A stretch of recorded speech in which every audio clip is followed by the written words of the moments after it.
በቅድሚያ በዚህ ስብሰባ ለተገኛችሁ ወገኖች በዚህ ስብሰባ ላይ በተናጋሪነት ለመገኘት ፈቃደኛ ሆናችሁ በዚህ ስብሰባ ለተገኛችሁ ወንድሞቼ እንዲሁም ደግሞ ስብሰባውን ላዘጋጁት ሌሎች ወንድሞቼ ምስጋና ያቀርባለሁ። በዛሬው ስብሰባ ላይ የማደርገው ለውይይታችን እንዲረዳ ያለው ንግግር በሶስት ቦታ የተከፈለ ነው። የመጀመሪያው ክፍል ትንሽ ሰፋ ያለ ነው። ዞሮ ግን በጋራ በትብብር ከመስራት ነገር ጋር የተያያዘ ነው። በጋራ በትብብር ለመስራት እስከዛሬ ድረስ ካልተቻለባቸው በጣም ቁልፍ የሆነውን አንድ ጉዳይ አንስቼ ነው ለውይይት የማቀርበው። መጨረሻ ገደማ ወንድማችን የኦነግ ጸሐፊ መጨረሻ ንግግሩ መጨረሻ ላይ ከተናገራቸው ጉዳዮች ጋር በስፋት የሚያያዝ ነው የሚሆነው።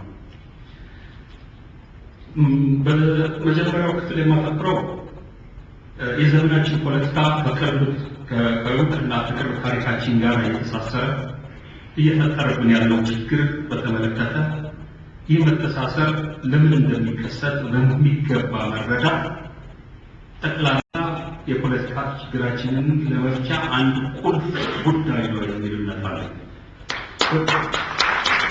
ስለዚህ አብዛኛውን ጊዜ የማጠፋው ታሪክ እና ፖለቲካ እየተሳሰሩ በፖለቲካ ችግራችን ዙሪያ የፈጠሩትን ፕሮብለም ዲል የሚያደርግ ነው የሚሆነው። ሁለተኛው ክፍል ከመጀመሪያው ክፍል ነው የሚቀጥለው። በዚህ ክፍል ለራሴ ጥያቄ አንስቼ ራሴው ነው የምመልሰው። ኦኬ፣ ታሪካችንን አወቅን። በታሪክ ውስጥ ያሉትን ዲቴሎች ከዚህ በፊት ከምናውቀው በላይ በሚገባ ተረዳን። ከዛ በኋላ ምንድን ነው የሚሆነው? ታሪክን እንደገና በመነጋገር በማንሳት መፍትሄ ይመጣል ብለው ይታሰባል ወይ የሚለውን ጥያቄ አንስቼ መልስ እንሰጥበት ነው። ሶስተኛው ክፍል በአንድ በኩል ታሪካችን አስቸጋሪ ነው፣ በቀላሉ ልናልፈው የማንችላቸው ብዙ ጠንካራዎች በውስጡ ነው። በሌላ በኩል በቀላሉ በምንም አይነት መንገድ ማናችንም ማሳነሰን የማናየው እጅግ ከፍተኛ የሆነ የሀገር የህዝብ የትውልድ ፈተና ከፊታችን ቆሟል። ይህ ፈተና የሁላችንም የኢትዮጵያ ህዝብ ሁሉንም የሀገሪቱን ዜጎች ሁሉንም ማህበረሰቦች በአንድ ላይ ያያያዘ ፈተና ነው። እንደ ሀገር፣ እንደ ማህበረሰብ፣ እንደ ዜጋ ሁላችንም ትልቅ ችግር ውስጥ ነን ያለነው። ትልቅ ችግር ውስጥ ነን ያለነው ስል እውነቱን ለመናገር ዝርዝር ውስጥ አልገባም። ብዙ ታውቃላችሁ። የተደጋገመ ሰው መሰለች ጉዳይ ሆኗል። የኢትዮጵያ መከራ ማለት ትልቅ የሚለው ቃላት በራሱ ያለንበትን ትልቅ ችግር የማይገልጽ ነው በራሱ። በዛ ደረጃ እንድትረዱት ነው የምፈልገው። ስለዚህ ወደ መጀመሪያው ክፍል እመለሳለሁ። ክፍል አንድ ወደ ዝም ብላችሁ ከሆነ በኢኮኖሚ በበለጸጉ የዲሞክራሲ የህግ የበላይነት ሰብአዊ መብቶች በተከበሩባቸው መልቲ ኤትኒክ ዘውገ ብዙ በሆኑ ሀገሮች ታሪክ የፖለቲካው ማጠንጠኛ ሲሆን አናይ። ሂስትሪ ፖለቲካው ቦታ ያለው ታሪካቸው ግን ከኛ የተለየ ሆኖ አይደለም። እነዚህ ሀገሮች እዚህ የምትኖሩበትን አሜሪካ ብትወስዱ፣ እንግሊዝንም መላው አውሮፓን ጠቅላላ ብትወስዱ ታሪካቸው ከኛ የተለየ ሆኖ አይደለም። መጽሐፍት ቤቶቻቸው በተለይ በቅርብ ጊዜ ሞር ሳይንስ እና ሌላው ነገር እየጨመረ ሲመጣ በርከት ያሉ የሳይንስ መጽሐፍ ማምጣት ጀመሩ እንጂ በአብዛኛው ከሂውማኒቲስ ጋር የተያያዘ ጽሑፍ በነበረበት ሰዓት ላይ የተሞሉት በታሪክ መጽሐፍት እጅግ በሚሰጠጥጥ ቋንቋና ዝርዝር የተጻፉ በእርስ በርሳቸው ያደረጓቸውን ጦርነቶች የመገበርና የማስከበር ታሪኮች የሚዘረዝሩ ናቸው። እኛ ሀገር እንዲህ አይነት ሀገር ዘመናዊ መንግስትና ሀገር የመገንባት ግንባታ ላይ የተካሄዱ ጦርነቶች ዩኒክ አድርገን ብዙ ጊዜ የምናቀርበው ነገር አለ። እኛ ዩኒክ የሆነ ነገር አለ። የሁሉም ሀገር ላይ የተካሄደ በእነዚህ ሀገሮች መጽሐፍ ቤቶች ያሉትን አንዳንድ መጽሐፎች ብትመለከቱ የሰው ልጅ ደም ወንዞችን ያቀላበትን ዝርዝር ሬሳ እንደ ተራራ የተከመረበትን ጦርነት የሚዘረዝሩ መጽሐፍት አላቸው። የአሜሪካ መጽሐፍት ነው ማለት ቀበሌ ያጣ የእርስ በርስ በጦርነት የወደቀ ወገን ቀባሪያቶ ተኩላና ቀበሮ የሚባለው ወጥቶ ግንባራው የቻለውን ያህል ወስዶ የሚቀብረው ያጣው ሰው እየገማ ሰማይ ሰማያትን የሰው ልጅ ሬሳ ግማት የሚቋጭበት ሁኔታ የዘገቡ መጽሐፍ አላቸው። ብዙ ለዚህ ሰለጠኑ በምንላቸው ሀገሮች ውስጥ የምናየው ይህ ነው። ሰዎች በጦርነት በምርኮኝነት በባርነት በጥሰኝነት እጅግ አሰቃቂ ሕይወት የገቡበትን ታሪክ የሚዘግቡ መጽሐፍት በብዙ ላይብረሪዎች ሞልተዋል። ፕሮፌሰሮቹ የታሪክ ፕሮፌሰሮቹ እርስ በርሳቸው ተዛማሪዎቻቸው ጋር ይከራከሩበታል። ከዛም አልፎ እንደውም እነዚህ አሰቃቂ ታሪኮች ናቸው የብዙ የፈጠራ ስራዎች፣ የሆሊውድ ፊልሞች፣ የዶክመንታሪዎች፣ የሲኒማዎች፣ የስነ ጽሑፎች መሰረት ነው። ታሪክ ከዚህ አልፎ ግን የፖለቲካ ሊቁ የፖለቲካ መድረኩን ትምህርት ሆኖ ማዕከል ሆኖ በታሪክ ዙሪያ ፖለቲከኞች ሲፋጁ ተሰማርተዋል። ታሪክ በፖለቲካ መድረኩ በፖለቲካ ፓርቲዎች መካከል የሚደረግ የፖለቲካ ሽኩቻ ቦታ የለውም። እነዚህ ሀገሮች ውስጥ ፖለቲካው ታሪክን ተሻግሮ አልፏል። በፈጣን የኢኮኖሚ እድገት፣ በጋራ ብልጽግና፣ በመብት መከበር፣ በሕግ የበላይነት መስመር የተነሳ እነዚህ ሀገሮች በዘመናዊ መንግስትና ሀገር ግንባታ ወቅት ያለፉባቸውን አሰቃቂ የእርስ በርስ ግጭቶች የአሸናፊነት እብሪትና የተሸናፊነትን ውርደት ቂምና በቀል ተሻግረው ተንተዋል። እንደውም ዛሬ ያሉበት ሁኔታ ህብረተሰባቸው ከፋፍሎ የሚያፋጅ ታሪክ ሳይሆን ሁሉም በጋራ የሚሰሩትን ታሪክ እያነሱ የጋራ የሆነ ሀገራቸውን እና የሀገራቸውን ድህነትና ጥቅም ማስከበር ሁሉም ዜጋ ግዴታና ኃላፊነት ለማድረግ ችለዋል። በጣም አሰቃቂ የሆነ የባርነት ቀንበር ውስጥ ያለፉት እንኳን ጥቁሮች ስለ አሜሪካ ናሽናሊዝም እና ለአሜሪካ ባንዲራ ያላቸውን ስሜት ሁላቸውም የምታውቁት የደረሱበት ሌቨል ዜጎቻቸው ደረታቸውን ነፍተው በኩራት የዚህ ሀገር ዜጋ ነኝ ብለው ይናገራሉ። ሌላ ቦታ መሄድ አያስፈልግም። እዚሁ ከራሳቸው አልፈው ለእንደኛ አይነቶቹ በር ሰብረን ቤት ካሸርሰን ማድረግ የማይሆን ራሳችንን ለመልካሙ መከረኞችና ችግረኞች መጠለያ እስከመሆን ደርሰዋል።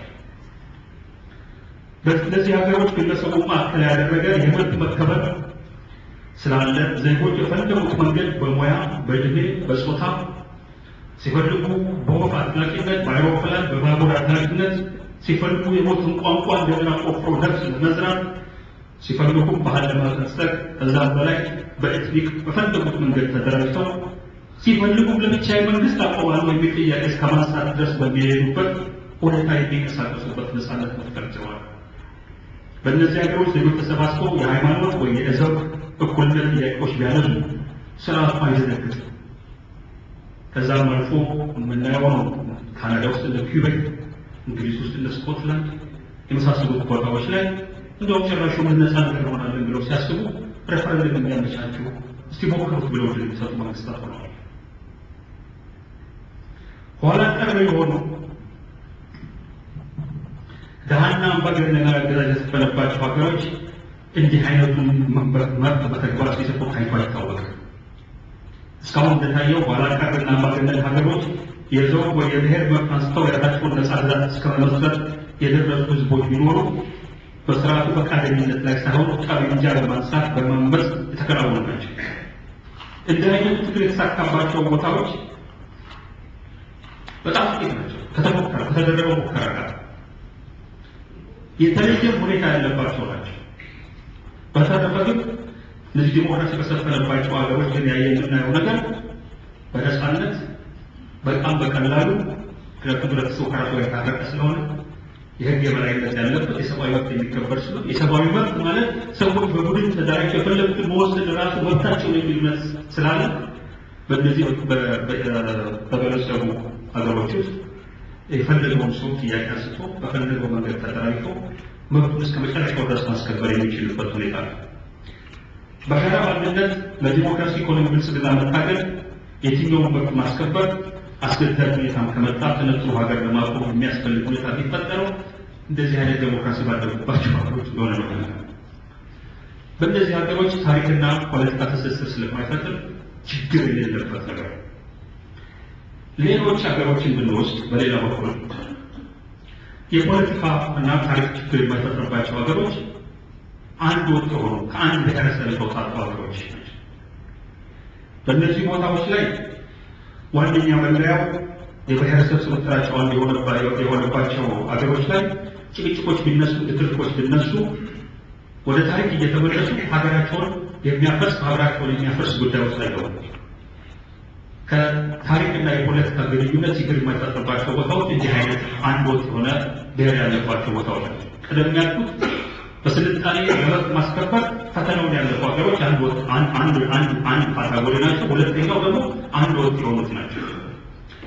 ኦፍኮርስ አንዳንዶቻችን ሶማሌ ልናነሳ እንችላለን።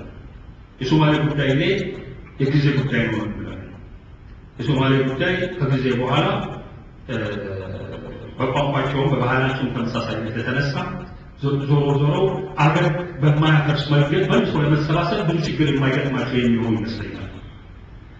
በሌላ በኩል ታሪክ እና ፖለቲካ የተቀላቀለ ችግር ያልተፈጠረባቸው ቦታዎች የት ናቸው?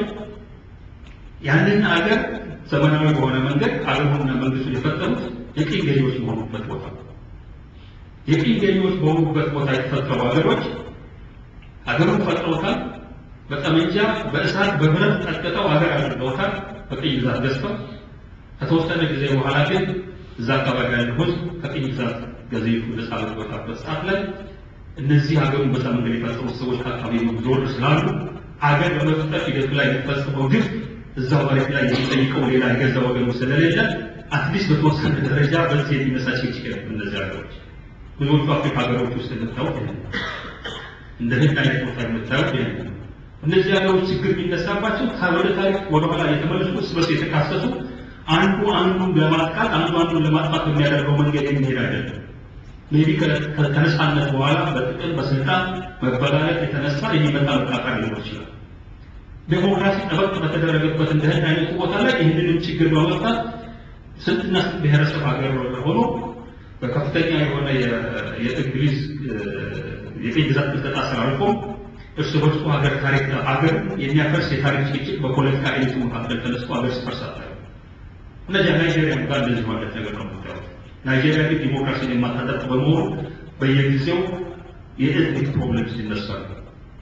ግን በዋነኛነት ያንን አገር በመፍጠር ኃላፊነት ወስዶ የነበረ ኃይል እዛ ባለመገኘቱ እንደኛ ሀገር በሀገር ግንባታና መስረታ ይሄኛው ኤትኒክ ግሩፕ በዚህ ይሆን ምኒልክ፣ በዚህ በኩል ዮሐንስ፣ በዚህ በኩል አፄ ኃይለ ሥላሴ በደል ፈጽመውብናል፣ ይሄኛው ህዝብ ከዚህ ጋር ተሳስሮ እንዲረግጦናል የሚል የታሪክ ሬፈረንስ ውስጥ እየተገባ ሊደረግ የሚገባባቸው ሁኔታዎች ነፃ አልኳቸው። ከዛ ነፃ እንደሆን እኛም በቅኝ ግዛት ምን ይያል ይሻላል የሚል አመለካከት አንድ ሰው ያለው አይመስለኝም። እኛ ጋር ግን ስንመጣ ወደኛ ስንመለስ ግን ታሪካችን ሀገራችንን የሰራነው ነው። ይህንን ሀገር የሰራው ህዝብ እዛው ነው። በተለያየ አገሩ የተሰራው በሌሎች ሀገሮች በአምስት ህብረት ነው፣ በሳት ነው፣ በቅጥቀጣ ልዩነት የለው።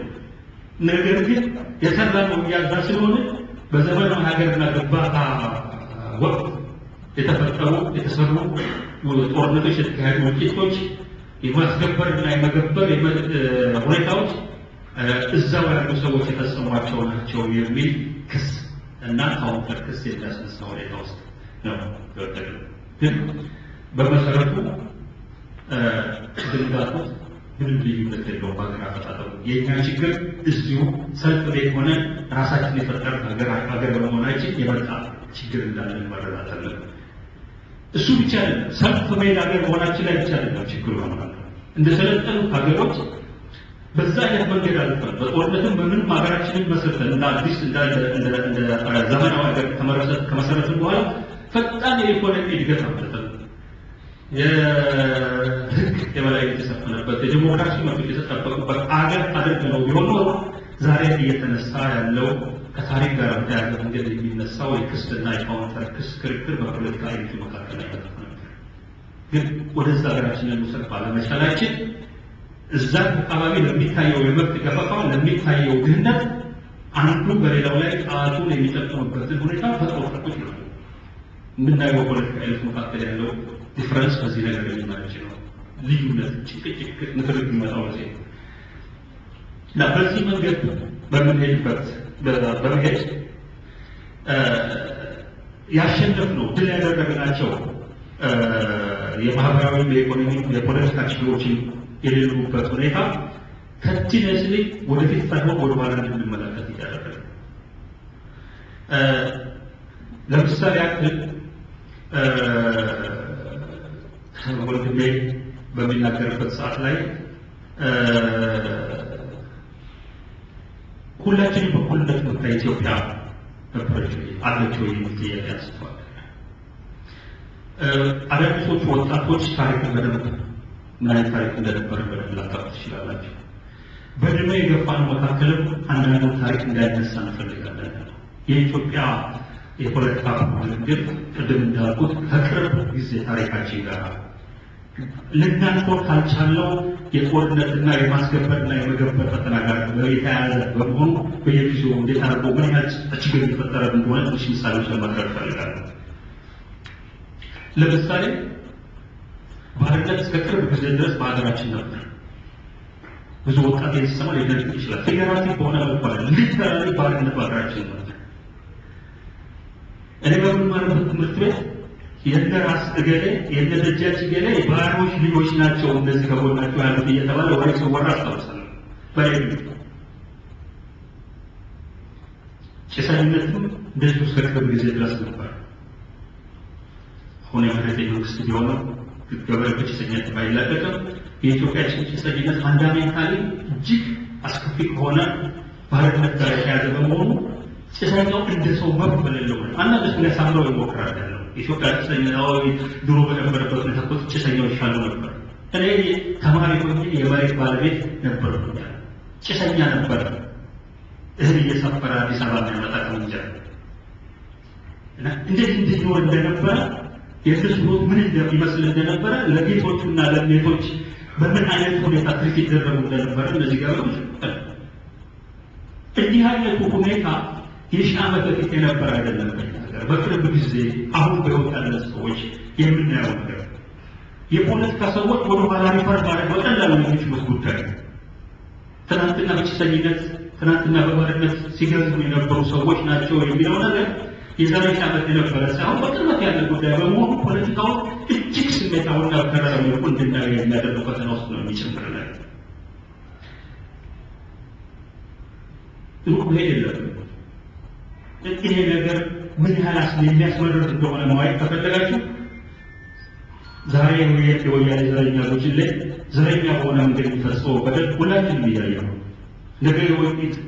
ነገ ዛሬ ወያኔ ሲበሉ ፍርፋሪ እየለቀመ ያደገ የተቀረው ኢትዮጵያ ወጣት እነሱ ልጆቻቸው በየፈረንጅ ሀገሩ ሲያስተምሩ የመማርና የማስተማር ጥራቱ በከፍተኛ ደረጃ በወደቀበት ትምህርት ቤት እንደ ከብት እንደ ብረት እየታጎረ በመቶዎች 200 ተማሪ ነበር እየታጎረ እየተማረ ከዛም ወጥቶ ደግሞ የመኖር ተስፋው የጨለመ ወጣት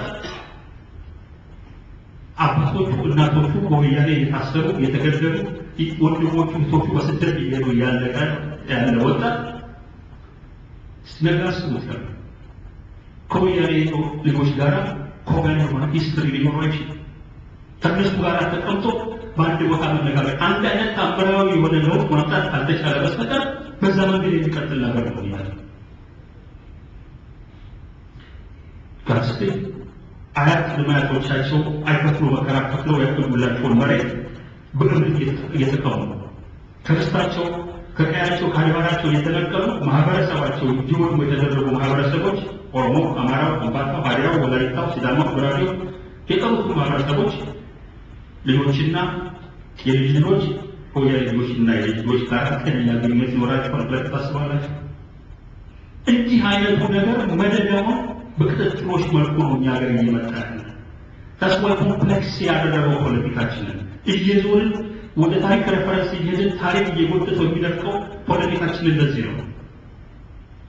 እንደ ጋምቤላ የዘር ፍጅት እንደ ኦጋዴን የጦርና የሰብአዊ ወንጀሎች በወያኔ ዘረኞች የሚያስታውስ ወጣት ነገ እንዴት አድርጎ ነው ከወያኔ ልጆች ጋር አብሮ በሰላም መኖር የሚችለው?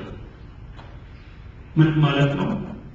ካለፈው ብቻ አይደለም ዛሬ እንኳን ካለንበት ሁኔታ ታሪካችን ላይ የተሳሰሩ ጉዳዮች እንዴት የፖለቲካ ምህዳሩን መቆጣጠር እንደሚችሉ ማየት ይኖርብናል።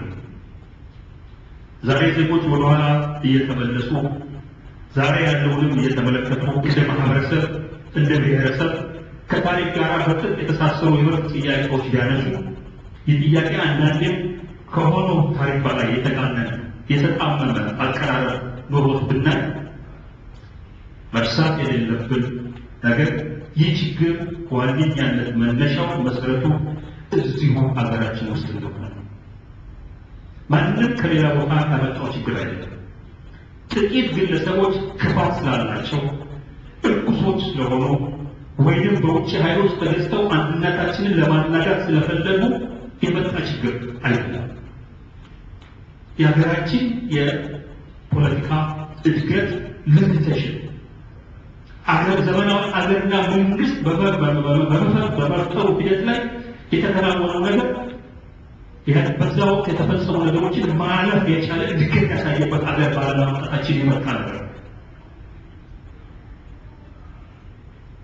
እዚህ ላይ የውጭ እጅ በውጭ ኃይል ተገዝቶ የሚለው ነገር በምናገርበት ሰዓት ላይ ልትሉ የምፈልገው ነገር አለ። የውጭ እጅ ሁሌም ይኖራል። የፍላጎታቸውን በማንም ኪሳራ ለማሟላት የሚፈልጉ ግለሰቦች ችግራችንን በማባባስ የሚጫወቱት ሚና የለም ማለት አይደለም። ለሀገራችን ተጨባጭ ሁኔታዎች በመካከል ሁሉም ነገር ከውጭ ኃይሎች ሁሉም ነገር በተንኮልና ክፋት በሞላቸው ሰዎች እንደሚሰራ አድርጎ ለፖለቲካ ዓላማ ማስፈጸሚያ ተብሎ በፕሮፓጋንዳ መልኩ የሚቀርብ አንድ ጽንፍ ያደላ አቀራረብ የትም አልደረሰም። የሀገራችንን የቅርብና ሩቅና ሆኖ ያለውን እውነታ በፍጹም የካደ የታሪክ አቀራረብ በሕይወት ባለው ሁሉ መሀል የበለጠ መቃሳርን ለመጪው ትውልድ የውሸት ታሪክን የሚያስተላልፍ እና ከፍተኛ ጉዳት የሚያስከትል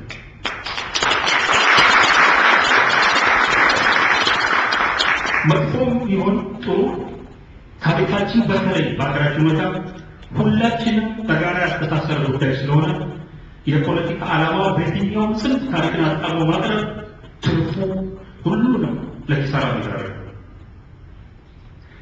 ከመቀጠል ፊት ማሳሰቢያ ይወረኛል። ፖለቲካው ከፖለቲካ የተቀላቀለ ችግር እየፈጠረብን ያለው ታሪካችን ግልጥልጥ አድርገን ማየት አለብን በማለት የማነሳቸው ነጥቦች ሴንሲቲቭ ናቸው። አማርኛ ስሱ ነው የሚባለው ብዙዎች አይፈጠሩት ሆነ ሴንሲቲቭ የሚለው ቃላት ስሱ የሚባለው በአሁኑ ጊዜ ስሱ ናቸው ሲሆን የምናገረውን ቁም ነገር ሳይሆን ቃላት ስንኙ ከማዕቀፉ ውጭ የወሰዱ መንጠልጠል ለሚፈልጉ ኃይሎች እድል መስጠት አለብን። ይህ ችግር በቀላሉ መቀነስ ባይቻልም ለማሳነስ የማደርገው ጥረት በተለይ ጊዜ የምታዳምጡት ይሄን ነገር ሬኮርድ እየሆነ ነው። ነዚህ በፓርቶክ የሚያዳምጡ ሰዎች አሉ። ልባችሁን አቴንሽናችሁን ከፍታችሁ እንድታዳምጡ ይፈልጋሉ። ምክንያቱም ተለምዷል በነገራችን አንድን ነገር እንዳለ አዳምጦ ቁም ነገሩን ፎከስ ከማድረግ ይልቅ ቃላት እና ስንኞች ወስደው የትልቁ ቁም ነገር ላይ ሳይሆን ክርክሩ ስንና ክላስ ላይ ሆናለ። እናንተ እዚህ ያላችሁ ጽሁበት ስላላችሁ በሙሉ ከነ ኮንቴክስቱ አንደርስታንድ እንደምታደርጉ ተስፋ አደርጋለሁ። በበኩሌ ታሪካችን የሆነውን ሳነሳ ከታሪክ ማዕቀፍ ውጭ ታሪክ ሊፈስ ከሚችልበት በጉድ ውጭ ለምን አልፈሰሰም የሚል እምነት ታሪክ የራሱ ፈሰሻዋል። እኛ እንደፈለግን የምናፈሰዋለን። በ18ኛው 19ኛው ክፍለ ዘመን በአፍሪካ ቀንድ ዙሪያ የነበረው የታሪክ አማራጭ ብንመለከተው የፈለገ ፖለቲካ አመለካከት ያለው ድርጅት ቢመጣ ሶስት ብቻ ነው ነበሩት። ወይ ኢትዮጵያ ዛሬ በሄደችበት መንገድ መሄድ፣ ወይ የቅኝ ተገዢዎች ሁላችንም መሆን፣ ወይ በሚኒልክ ፋንታ የዮሐንስ ልጅ፣ ወይ በዮሐንስ ፋንታ አንድ ጉልበተኛ ኦሮሞ ወይ አንድ ጉልበተኛ ወላይታ ሁላችንም አሁን ኢትዮጵያ ባለችበት መልኩ አንድ አድርጎ የሚገዛ ይመጣል። ሌላ ምንም ሄጃ ነበር። ሀገራችን በሄደችበት መንገድ በዛ መንገድ ነው የሄደችው። ልክ ሌላ አማራጭ እንዳለ ሌላ ኃይል ሊመጣ ኖሮ የማስከበርና የመገበር ሂደቱ የተለየ ሆነ እንደነበረ ባለት ቦክስ አስቀምጦ አንድ ሞት ትፈልጋላችሁ ኢትዮጵያ በሚባል ሀገር ውስጥ እያለ የሚሄድ ዲሞክራት ሊመጣ እንደሚችል አድርገን ልናቀርብ የምንችለው የታሪክ አማራጭ ታስዋታቱ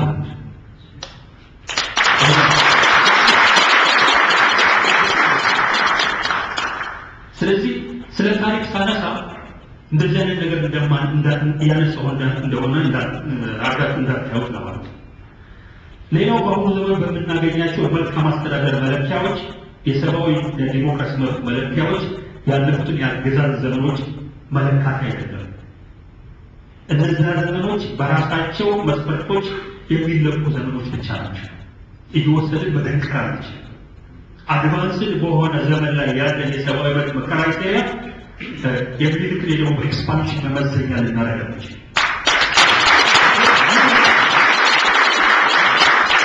ያሉት ዘመኖች ጥፋቶች የአሁኑ ዘመን ትውልድ ተጠያቂ አይደለም።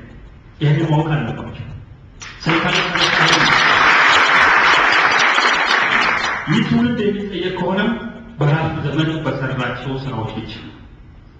ስለ ቀድሞ ጥፋቶች ስናወራ ወሳነሳ ሁሉንም ደግሞ እኩል አድርገን አናያቸው። ምክንያቱም አንዱ ከሌላው ይበልጥ ተጠያቂ የሚሆኑበት የታሪክ ማዕቀፍ ዘመን የአፄ ምኒልክን ዘመን በአፄ ኃይለሥላሴ ዘመን መስፈርቶች መለካት አይቻልም። ትንሽ ዓለም አድቫንስድ በሆነበት ሰዓት ላይ የመጡ ንጉሥ ስለሆኑ ከአፄ ምኒልክ በተለየ ክራይቴሪያ መመዘን ይኖራል።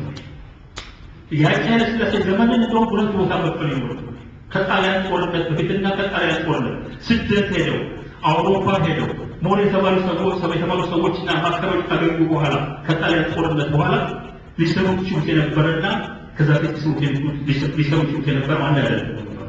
ከጦርነት በፊት ሌላ መስፈርት፣ ከጦርነቱ በኋላ ደግሞ ሌላ መስፈርት ማስቀመጥ ይቻላል። የደርግን ዘመን ከወያኔ ዘመን በተለየ የሚለካበት መስፈርት ያስፈልጋል። በደርግ ዘመን የፖለቲካ ፕሉራሊዝም የሚባል አይዲዮሎጂ በአንድም ሰው ሀገራችን ውስጥ የሚረባረብ ነገር ነበር።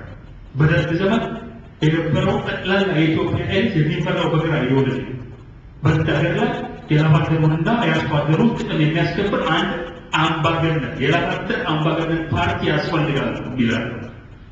ደርጉም ሜሶኑ ኢህአፓው ኢጫቱ ገኝ በሚልበት ሰዓት ላይ ሁለተኛ ፓርቲ አማራጭ በሌለበት ሰዓት ላይ አንዱ ፓርቲ አንዱን ለማጥፋት ገዢ አይዲዮሎጂ በነበረበት ሰዓት ላይ ደርግ የወሰዳቸው መስፈርቶች የዲሞክራሲ ኮንሴፕትና እምነት ያለ ቋንቋ በሆነበት በዛሬ ዘመን መለካት አይቻልም። እኛ ቪክቲሞች ስለሆነ የሀብታዎች ሆነን ደርግ ቪክቲም ፈጻሚ ስለሆነ የታሪክ አይረን ይሄ ነው። እዚህ እኛ በእነሱ ቦታ ብንተካ ኖሮ ፕሉራሊዝም የምናሰፍን መብት የምናስከብር በሆነ መንገድ ብናስቀምጠው የሚያሳዝን ነው። መስፈርቶች ያለ ወያኔ በተጠያቂነት የሚለካበት የራሱ መስፈርት ነው። የወያኔ አገዛዝ ከማንኛቸውም አገዛዞች የበለጠ ተጠያቂ የመብት መከበር የሰው ልጆች ሁሉ የሀገር ሁሉ የሕዝብ ቋንቋ ሁሉ ሆነበት የመረጃ አብዮት እኛ መሪዎቻችን መኝታ ቤታቸው ድረስ በጠቅላላ ግዛታቸው የሚካሄደውን ነገር ማቅረብ የሚችልበት የራሳቸው ሚዲያ በቀለጃ ያደረጉት እንደ አልጀዚራ እንደ ሲኤንኤን መኝታ ቤታቸው አልጋቸው ከላይ ተኝተው ጋምቤላና ኦጋዴን ውስጥ የሚፈጠር ወንጀል በሚያሳዩበት ሁኔታ ውስጥ ነው ዛሬ እየገቡ ያሉ።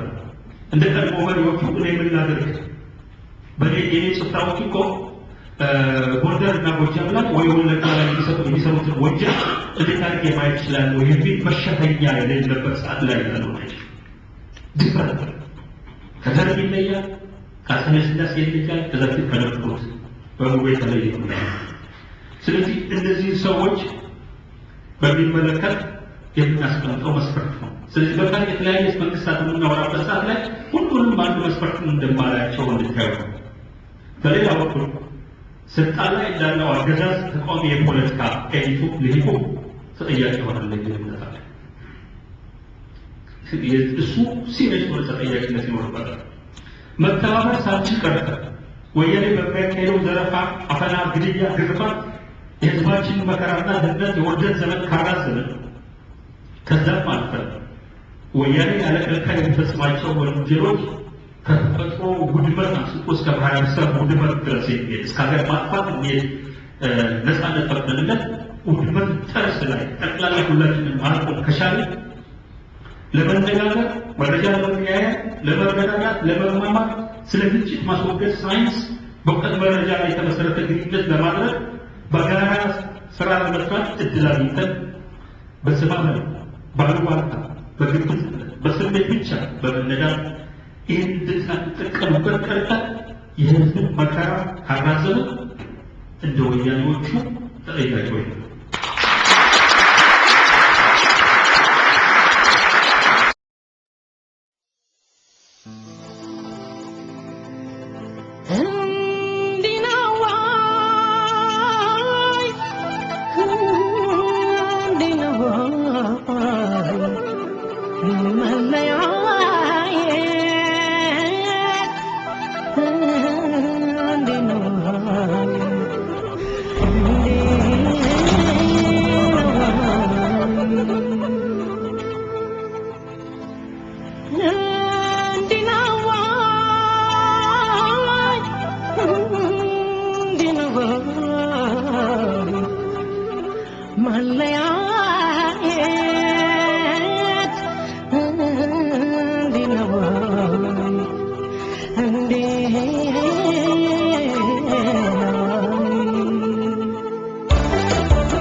የታሪክ ጭብጦች ሕያው ከሆነ ስሜት ጋር የተቀላቀሉ ቢነሱ አንገረም አንደንግጥ።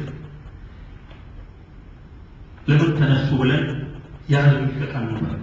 This is the reality of Ethiopia. እንዲህ አይነት ነገር እንዳለ ማወቅ ምንም የሚያስፈራ ነገር ሊሆን አይገባም። ቴቫን ጃጅመንት አይደለም በአገሪቷ ላይ ያሳለፈን ባለፉት ስርዓቶች ላይ መስራት የማይችሉት ነገር ለምናሰሩ በሚል የማይሆን ነገር አለ እያቀረበ ነው። ግን ሀው ወይም ወፋስነት ዲፕሎማት በሆነ መልኩ ወርባላ ተጣጣለ ትንሽ ተዘራ አድርጌ የሀገራችንን ታሪክ የምናውቀውን አድርገን የምናደርገው አንዳንዶቹ ይህን የሸፋፈኑ የሀሰት ታሪክ ለማስተላለፍ የሚሞክሩ ሰዎች ስላሉ ይህን በደንብ መነጋገር ለጤነኛ ፖለቲካ የሚጠቅም ነው የሚል መስላለን።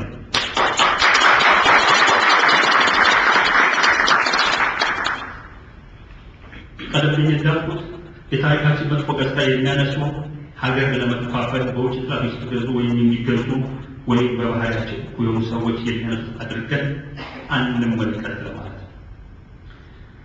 የአፄ ሥላሴ አገዛዝ ተጨባጭ የሆኑ ችግሮች ገጥሞት ነበር። የኤርትራ ችግር፣ የመሬት ላራሹ ችግር፣ የግለሰቦችና የብሔረሰቦችን መብት የማስከበር ችግር ገጥሞት ነበር። ተማሪው እንደዚህ ጥያቄዎች በሚያነሳበት ሰዓት ላይ በቂ ጊዜ ነበራቸው መፍትሄ የሰጡበት የሚችሉ መካሮችን ነበሩ መጨረሻው ገደማ የሚመክሯቸው።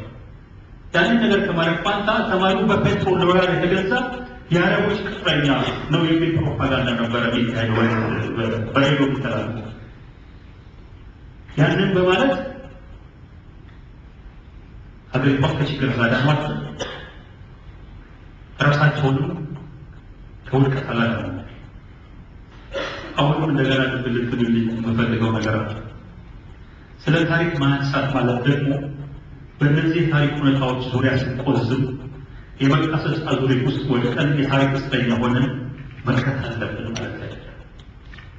ወደ ታሪክ የምንመለሰው ወደን ሳይሆን ራሱ ታሪካችን ቅድም ባልኳቸው ምክንያቶች ማለፍ ስላልቻለን እየገፋን ነው። ጥረታችን ከዚህ አዙሪት መሀል ከታሪካችን ጎጆን አስወግደን ትንሽም ቢሆን ጠቃሚውንና መልካሙን አንቀይዘን አዲስ ስርዓት ለመገንቢያ ከታሪክ ጠባሳ ለመዳን አዲስ በደል፣ ስቃይ፣ ለቅሶ፣ ዋይታ፣ ሸነፈር እንዳይከሰት ልንጠቀምበት እንጂ ባለንበት ለመርገጥ ወይም በታሪክ ጭብጡ ዙሪያ ለሚደረግ የተቃረበ ብቻ ራሳችን ለማድረግ የለም። ይህ የታሪክና የፖለቲካ ግንኙነት ምንድነው ከምናነሳው በላይ ትርጉምና መዘዝ አለው። አንዱ ጽንፈኛ ሌላውን ጽንፈኛ ያሸነፈ እየመሰለው የሚያሰራጨው የተዛባ የታሪክ አተረጓጎም ታሪክ የጣለብንን ጠባሳ አሳንሶ ማቅረብ ሊሆን ይችላል። ይሄ ወይም ደግሞ ታሪክን መለጠጥና መወጠር ከሚገባው በላይ በመወጠር የራስ መሳሪያ ለማድረግ የሚደረግ ጥረት ሊሆን ይችላል። ወይም ቅድም እንዳነሳው ደግሞ በታሪክ ማዕቀፍ መሆን የማይችለውን ለምን አልሆነም ብሎ የሚደረግ ክርክር ሊሆን ይችላል። ይህን አይነት አካሄድ በውልደት በድህነት በጨለማ የተሞላ ያለፉት ወገኖቻችንን አሰቃቂ ታሪክ የዛሬውን የኛ አዋራጅ ህይወት ከነወለዱ ለልጆቻችን ለመጪው ትውልድ የሚያስተላልፍ አደጋ ያዘለ። ይህ ዝም ብለን ማየት የለብንም ይሉታል። ለማንኛውም ታሪካችን በተመለከተ እውነታው ብዙ ነው። እኛ የፖለቲካ ሰዎች ከምናቀርበው ሲምፕሊስቲክ አቀራረብ የተለየ ነጭ ወይም ጥቁር ብቻ ግራጫ የሆነ ታሪካችን ክፍል ይበዛዋል። የታሪክና የፖለቲካ ተወሳሰበ ግንኙነት እንዲሁ በራስን የታሪክን ውስብስብነት የሚያሳዩ ጥቂት ምሳሌዎች በማንሳት ዜና የመጀመሪያው ክፍል ንግግር ለመጨረስ ሞክራለሁ። ሁለቱ ፓርቶች አጭር ናቸው። መጀመሪያው ለምሳሌ ይችላል። ከዛ በፊት ግን አሁንም አንድ ማሳሰቢያ አለ። አንዳንድ ሰዎች ለምን ታሪክ ይነሳል? ከተነሳም ለምን ጥሩ እንጂ መጥፎን መነሳት የለበትም ይላሉ። በበኩሌ በእኛ ሀገር ታሪክ ለምን ታሪክ እንደ ታሪክ ለምን እንደሚነሳ ይቻላል። በመጥፎ ታሪክ ላይ ትኩረት ማድረግ ግን የኛ ብቻ ችግር አይደለም። እኛ ችግራችን የኛ ፕሮብሌም የኛ ብቻ ያደረገ ይሰጣል ነው። ሰፋ አድርገን ያለምን ታሪክ እንመለከተው ወይ ነው ዩኒክ በብዙ መልኩ የሰው ልጅ ስልጡን በሆነ መንገድ ማህበራዊ ኢኮኖሚያዊ ችግሮችን መፍታት እስከጀመረበት ዘመን ያለው በዜጎች በማህበረሰቦች በብሔረሰቦች መካከል ያለ ልዩነት የሚፈታው በግጭት በጦርነት ነበር። ዛሬም አሁንም አልቆመም። ከዚህ ማምለጥ የቻሉ በጣም ጥቂት ማህበረሰቦች ናቸው። ስለዚህ ታሪክ ብዙ ጊዜ የዛ አይነት ገጽታ ያለው ክፉና ጭካኔ ያለበት ደምና አጥንት የተፈሰሰበት የሆነ ቢቀር በደል መገር ነው። የእኛም የሌላው ታሪክ ነው መበርገግ የለብንም ለማለት ነው። በተለያዩ ሀገሮች ውስጥ ያሉ ህዝቦችን የሚያቆሙ የጋራ የስራ ውጤቶች እንዳሉ ሁሉ እኛም ካለ በጋራ የውጭ ወራሪ መከላከል ከሁሉም ባህልና እምነት ጋር በተያያዘ ሁላችንም ሼር የምናደርጋቸው ነገሮች አሉ። እንደዚህ አይነቶች ነገሮች ግን በጠቅላላ ታሪክ ሲመዘገብ ስትመለከቱት ያለው አንድ ኮርነር ላይ የተቀመጡ ትንሽ ነገሮች ሆኖ ነው ይችላል። እዚህም ሀገር አውሮፓ በተለይ ሌላው ቦታ ላይ ይኸው አንድ ነገር ካለፈ በኋላ ከተረጋጉ በኋላ መብት ካስከበሩ በኋላ ኢኮኖሚ እድገት ካመጡ በኋላ ግን የሚሰሩት ታሪክ ጠቅላላ የዜጎች በሙሉ በጋራ የሚሳተፉበት ታሪክ በመሆኑ ታሪክ ከዛ ጊዜ በኋላ ነው የኢንተርናል ወደ የሚያኮራ ታሪክ መስራት የጀመረበት ያ ምክንያቱም የኤክስፕሽንስ የበሙሉ ያለ ህዝብ ያለበት የታሪክ ጎዳና ያለፈ አሁን ደግሞ በተለይ ወያኔ የሚያደርሰው የጋራ ስቃይ ካያቸው ሰቆቃ በጋራ የሚሰራ ነገር በሚመለከት ለምሳሌ ተጠቅሰው ይህን የጋራ ስቃይ ለማቆም እንዲሁ በየቦታው የተሰባሰቡ ምክክር ማድረጋችን የነገው የጋራ ታሪካችን አንድ አካል ሆኖ ይችላል።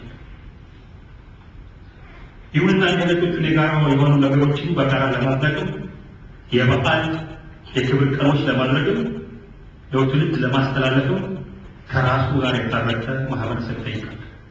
አሜሪካኖች፣ አውሮፓውያን ከራሳቸው ጋር ታርቀው ነው የሁሉንም ህዝብ የሁሉንም ባህል የሁሉንም ነገር ማክበር ሴሌብሬት ማድረግ የሚችሉበት ደረጃ ላይ ደርሰዋል። እኛም እንደርሳለን፣ ግን ሶልቭ ማድረግ ያለብን ፕሮብሌሞች አሉ። ወደዛ መሄድ ይኖርብናል።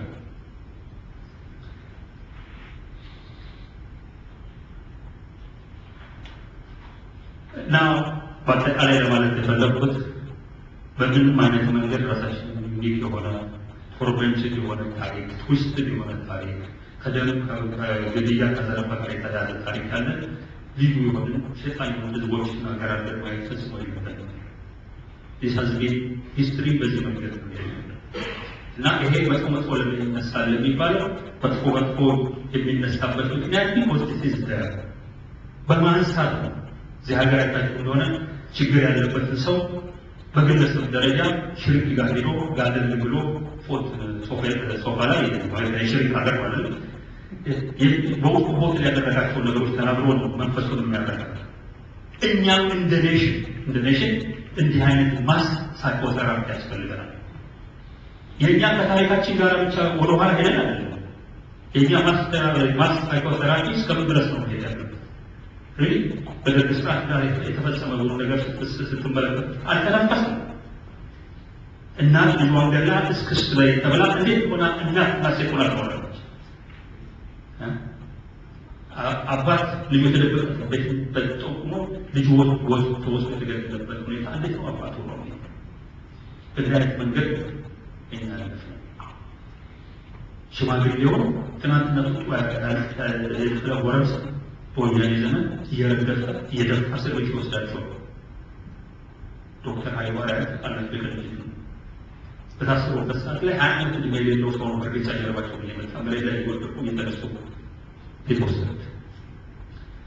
እኛ ማንሆነው አፍንን የያዝነው የሩቅ ብቻ አይደለም ያለው ወይም ታሪካችንን እኛ በመሸፋፈናችን የተነሳ ብዙ ችግር ውስጥ የገባን ነው። ይሄ ችግራችን እንደዚህ በፊት ላይ መነጋገራችን የሩቁን የቅርቡን በደንብ አድርገን አውጥተን መነጋገራችን ይጠቅመናል የሚል እምነት አለ። ይሄ የግለሰብ በሽታችን የማህበረሰብ በሽታችን ከመሸፋፈን ማስመሰል ከግብዝነት ከሂፖክራሲ ጋር የተያያዘ ነው የሚል እምነት ያለ አንዳንድ ሌሎች ፍርጥጥ አደረገን ለመናገር ካለመቻላችን ጋር ህብረተሰባችን በአጠቃላይ በሩቁም ሆነ በቅርብ ያለበትን ስቃይ ወደት በመንፈስ ባለመቻሉ አብቆ በመቀመጡ ተሸገረ ነው። አሁን ያልኩት አይነት ነገሮች ነው እየባሰ ነው ሄዳል። አሁን ክብር ያለው የራሱ ብቻ አይደለም ወደኋላ ተመልሶ የአያት ቅድሚያቶቹ ክብር የሚሰማው ለነፃነታችን ለመብታችን በዚህ አይነት መንገድ ተዋግተን በዚህ አይነት መንገድ ሀገራችን ዲፌንድ አድርገን ነበር የሚሉ አያት ቅድሚያቶች አሉ። አንድ የወያኔ ካድሬ አዲስ አበባ ከተማ መሀከል ጎዳናውን ዘግቶ መኪናውን አቁሞ እሱ ገብቶ ይሄ መኪና መንገድ ላይ ዘግተህ ከኋላ እንድንቆም አድርገናል ብሎ ደፍሮ ለመጠየቅ በማይችልበት አይነት አዋራጅ ሁኔታ ውስጥ አንገቱን አጎንብሶ የኖረ ሰው ችግር ውስጥ ነው። አይ ቲንክ ብዙ ነገር ይሄ አለመግባባት ነገሮችን ለመፍታት ይቻላል ብለን አለማመናችን አንዱ ሰው የሚናገረውን አንዷን አስፔክት ዘለን የምንጠለጥለው ቀናነት የጎደለው ነገራችን በሙሉ በዚህ በውስጣችን ካልተሸከምነው ውርደት ጋር የመጣ የእያንዳንዳችን የራሳችን ጥላቻ ነው የሚልለት ነው። ራሳችንን ስለምንጠላ እንጂ ሌላው ስለምንጠላ አይደለም። ብዙ ዲስትራክት ሆነው የሀገራችን የፖለቲካ ኤሊት ቢሄቪየር ከዛ የመለጥ ነው። ራሱን ከመጥላት የመጣ ነው ሌላው የሚጠላው ነው። ይሄ ከውርደት ጋር የተያያዘ ታሪክ ቅድም እንደነገርኳችሁ ይሄ ውርደት ወደ ኋላ ሄደን ብዙ ነገር ከተመለከተ እኔ በፊት ለፊት ነው ማስቀመጥላችሁ። በእኔ አባት እድሜ ባሪያዎች ታስረው ነበር። 1930 ውስጥ ነው በኢትዮጵያ አቆጣጠር ህፃን ሆኖ አንድ የሄደበት ቦታ የደረሰበት ቦታ ጠብቃቸው እነዚህ ሰዎች ለጋጣ ውስጥ እንዳይመልጡ ተብሎ ተነግሮ ከ20 እስከ 30 የሚሆኑ 1930 ላይ ጦርነት ጠብቀው ጉራጌ ያደረገ የሰዎቹን ስም ነው የዛሬ የኔ አባት ስም የነዛ ጉራጌዎች ሰዎች ጽጌ ሀብተ ማርያም የተባለው የነሱን ስም ያዝ እነሱ ጋር ወስደው ሰዎች ስላስቀመጡት አባቱ ሞተው ነው ጠብቃሉኛል አላሁ እስር ቤት አላባት ነገር ቋት መጥቶ ዚህ ያጋጭ ይችላል። ከእነሱ መካከል አንዱ ወጣት አምልጦ እንዴት ተፈተዋል ተምር ወጣት እየተጮኸ ቤት ውስጥ የነበሩት ሰዎች ወጥተው ጫካ ነበረ ለብቶ ቀድነው ይቀጥበት ተመልሶ ታሳቢ ኢማጂን አባቴ ይህን ነገር ከነገረኝ በዛ ጊዜ ያለው ወጣቱ ይሄን የህይወት እንዳባቴ 90 ሊገባ ይችላል። አባቴ 85 ነው ወያኔ እስር ቤት ተይዟል። ያም ልጅ ግን ያም አባቴ ጮሆ ወያስ መልሶ ያስያዘው እና በሰንሰለት የታሰረው ባሪያ የእሱ ልጅ ወልዶ ታሪኩን ነግሮት ሊሆን ይችላል። እስከ 40 ቁጭ ብዬ ቡናዬን እየጠጣሁ ስለ ኢትዮጵያ ገናናነት ስለ ታሪክ ስለ አድዋ ሴን በማወራበት ሰዓት ላይ በአንድ አያቴ በኩል 12 ወንድ ልጃቸውና አንድ ራሳቸው አንድ ከሜዳ ላይ ተደረሱ። አባቴ አባቱና 3 ወንድሞቹ በጣሊያን ጦርነት ላይ ተገደሉ። ከባንዲራው ጋር ከሀገር ነፃነት ተጋድሎ ጋር ራሴን በስሜት መስጬ ባንዲራ ታገኝ እየሳቁ በማወራበት ሰዓት ላይ ሄኳ አንተ ባንዲራ በዛም ጊዜ ቆራጣው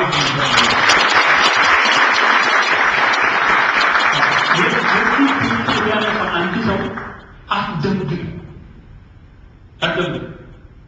የባንድነት ጉዳይ ላይ በነፃነት ጉዳይ ላይ ለተከፈለ መስዋዕትነት በቤታችን የምናውቅ ሰዎች አደሰን ታይም ግን ሌላ ደግሞ አስፔክት ሂስትሪ ማለት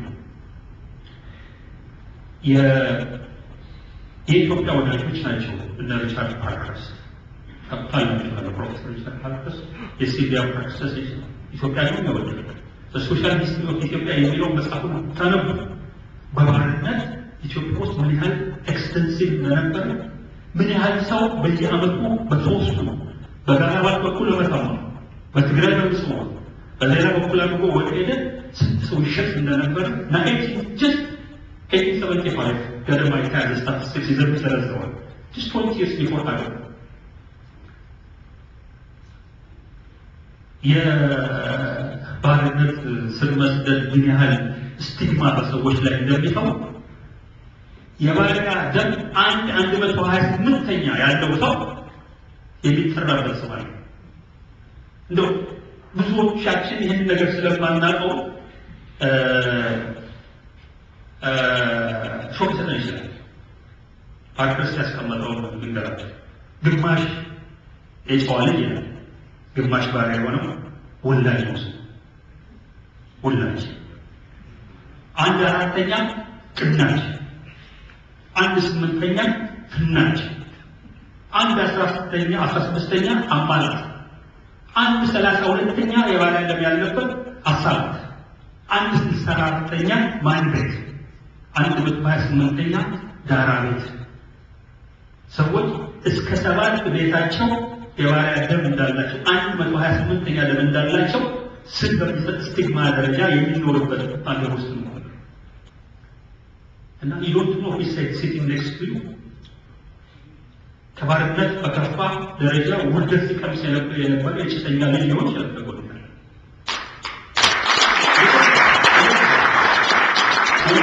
እንደምታውቁት ያለው 128ኛ 1/64ኛ የባሪያ ደም አለ እየተባለ በዚህ ስም ሲጠራ የነበረ ሰው ልጅ ሊሆን ይችላል። ተጎድቷል ይችላል።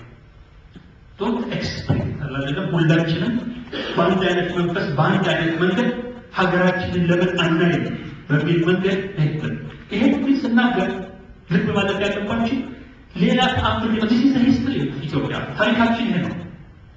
እዚህ ላይ እየጮህን እያበድን እንቀመጥ ወደፊት አንቀሳቀስ አይደለም። በዚህ መንገድ ዝም ብለን ይሄን ታሪክ አድርገን ሰይተናል እንደዚህ ሆነን ነበር፣ በዚህ ተቀጥተን ነበር፣ ባርነት ውስጥ ገብተን ነበር፣ ጭሰኞች ነበር፣ ቋንቋችን፣ ሃይማኖታችን፣ እምነታችን ተጠፍልቆ ነበር በሚለው ላይ እየተናቆረ የምንቀጥል ከሆነ የምንረሳው ነገር ምን መሰላችሁ? ቀድሞ ከነበረው በደል ግፍ በላይ የከፋ በደልና ግፍ ለልጆቻችን የምናወርስበት ሁኔታ ወያኔ ያመቻችልናል።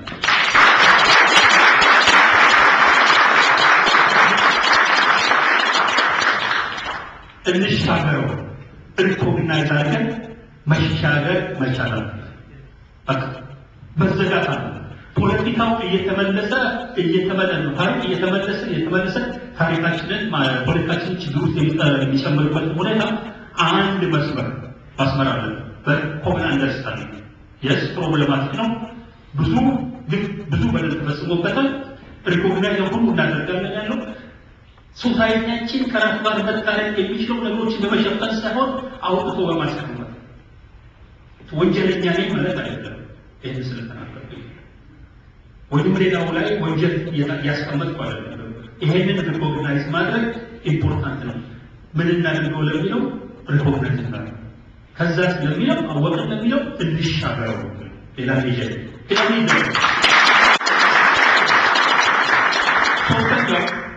ያልኩት ከዚህ ከሰው የመጨረሻው ፓርት ነው። መፍትሄው ምንድን ነው ለሚለው አሁን ያልኩት በታሪክ የሚገባው ተባብረን በጋራ ተግለን የጋራ ታሪካችን ያለፈበት ታሪካችን እንዳይደገም መልካም ታሪካችን የመጪው አዲስ የሚጻፍ ታሪካችን መሰረት አድርገን መቀጠል የፈለግነውን የነጻነት ዲፋይን ማድረጊያ ስም ብንሰጠው ልናልፈው የማንችለው ችግር ውስጥ ነው። ይሄ ችግር ምንድነው? ታሪክን ዘርቻላለ መፍትሄው እዚህ ላይ ነው። እንደገና ደግሞ ልብ እንድትሉ የምፈልገው እኛ ራሳችንን በሀገራችን ውስጥ ምንም አይነት እንደ ሌሎች ሀገሮች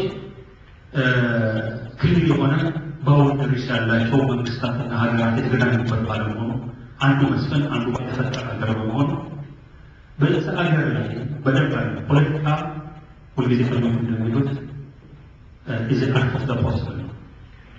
በዚህ ሀገር ላይ ጋር ችግራችንን ወደ ጎን ካስቀመጥን በኋላ ሌሎች ፕሮብሌማችንን የምንፈታበትን መንገድ ወደ ሌላ ቦታ ላይ እንወስደው እንደምናልኩት እንግዲህ አንዳንድ ችግራችን የሚፈታው የሬፈረንደም ባንክ በማግኘት ነው። አንዳንድ ችግራችን የሚፈታው ጥያቄያችንን የቅኝ ግዛት አድርገን በማቅረብ ወይም ሪኮግናይዝ እንዲደረግ በማድረግ ነው። በሚል መንገድ የሚሄደው አካሄድ ቅድም መጀመሪያ አነሳው ራሳችንን በራሳችን የፈጠረን ሀገር ካሉት ጋር በደንብ መገናዘብ ያለበት ነው። እዚህ ሀገር ውስጥ ይህንን መርህ ለማስቀጠል ነው። ወደዚህ ዋን ጉድ ኤግዛምፕል የቲፒኤልኤፍ አመራር ሰዎች መካከል ገብሩ አስራት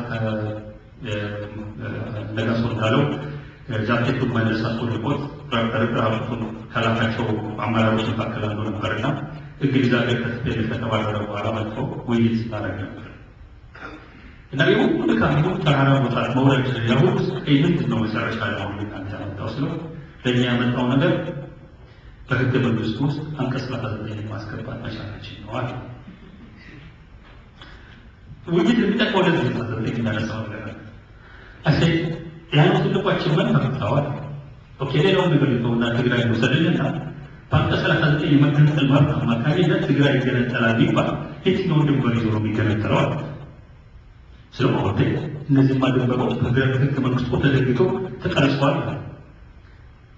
ለሱ አልኩት ምንድን ነው የአንድ ሀገር ኢንተርናል ያንን የክልል ድንበር የነፃ መንግስት ድንበር ማድረግ ሁለቱ ልዩ ነገሮች ናቸው። ትግራይን ነፃ መሬት ሀገር አድርጌ ህገ መንግስቱ ባለው መብት አማካኝነት እገነጥላለሁ ብለህ ስትነሳ ከጎንደር የወሰድከውን ወልቃይት ጠገዴ፣ ከወሎ የወሰድከውን ሰሜን ሸዋ መልስ የሚል ህዝብ ይመጣል። This is very important.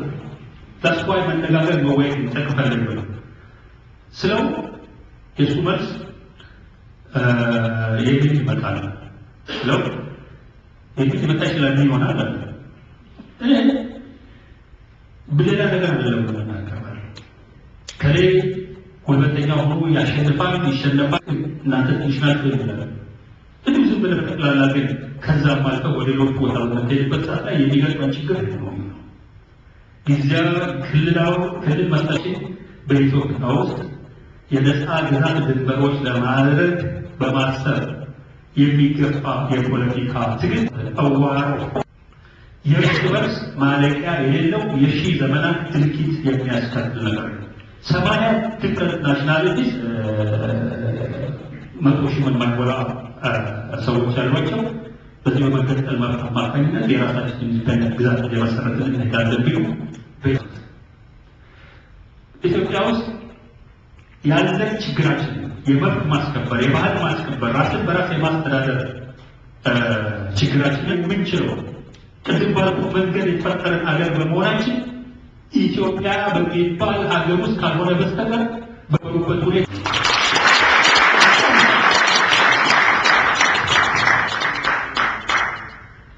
ስለ አንድነት በሚወራበት ሰዓት ላይ ቅድም ያልኩት ሰንቲሜንታል የሆነ የቅድማቶችን ምክንያቱም ሀገራችን አንድ ሆነ ስትቀጥል እፈልጋለሁ። ግን ወሌላ በኩል አንድ በመሆን ጥንካሬ፣ ጉልበት፣ የዲፕሎማሲ እንቅስቃሴ ሌሎችን ምክንያቶች ሊመጡ ይችላሉ። ግን በኢትዮጵያ ውስጥ ከሁሉም በላይ ለአንድነት ማሰብ ለመለያየት የሚፈጠር ሌላ ሪያሊቲ ጉድ ሪያሊቲ ማለት ነው። ለመለያየት የሚደረግ ሙከራ የሚመጣ የተሻለ ሪያሊቲ ኦንሊ ይፈጠራል። በሶሉሽን ደረጃ በመለያየት የሚደረግ ሙከራ ችግር ማቃለያ ሁላችሁ መውጫ ወደ ሌላው ገሃነም የሚጨምር ነገር ነው። ለዚህ ነው ታሪክን እንዳለ እንቀበል፣ በእያንዳንዱ ቤት በእያንዳንዱ እንረዳ፣ እንዲህ አይነቶቹ ችግሮች እንዲቃለሉ ሁላችንም በጋራ እንድታገል ኢትዮጵያን የሁሉም ህዝቡም ዜጋ የምትመጭ አድርገን እንገንባት። ከዚህ ውጪ በሌላ መንገድ ሶሉሽን ማምጣት የምንችልበት የፖለቲካ አቅጣጫ የለም።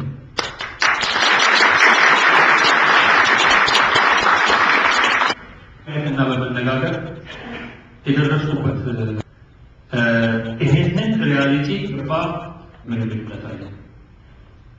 ይሄንን ሪያሊቲ ተረድተው ታላቅነታቸው የህዝብ ብዛታቸው ኦሪጂናል ሀገራዊ ኃላፊነትና አመራር ሊወሰዱ በሚችሉበት ደረጃ ይነሳሉ የሚል እምነት አለ። ይቆማሉ። የምናደርገው ውይይት ከሌሎቹ ኃይሎች ጋር የምናደርገው ውይይት እንዲህ አይነቱን መግባባት ለመፍጠር የሚደረግ ውይይት ነው። በእንዲህ አይነቱ መግባባት ላይ የምትመሰረት ለሁሉም የምትመች ኢትዮጵያ የመፍጠር ውይይት። አመሰግናለሁ።